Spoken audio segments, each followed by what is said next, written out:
El año pasado, el Gobierno de España anunció una serie de medidas para paliar los efectos y las consecuencias de la sequía, dejando a la vid y el olivo fuera de este apoyo una vez más.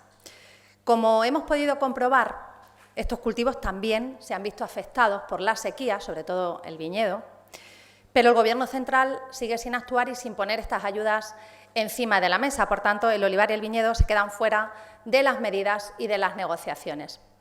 Desde la Junta de Extremadura, ante esta situación y mediante la Consejería de Agricultura, Ganadería y Desarrollo Sostenible, pues vamos a poner en marcha diversas medidas. Y quiero anunciarles hoy aquí que desde el Gobierno que presido estamos trabajando para que en las próximas semanas los agricultores de viñedo y del olivar tradicional puedan solicitar préstamos bonificados para poder disponer de capital circulante.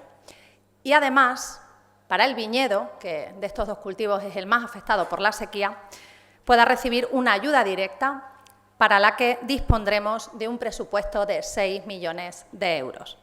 Desde nuestro Gobierno lo que pretendemos es dar solución a esta dejadez y al agravio que han sufrido estos dos cultivos por parte del Ministerio de Agricultura.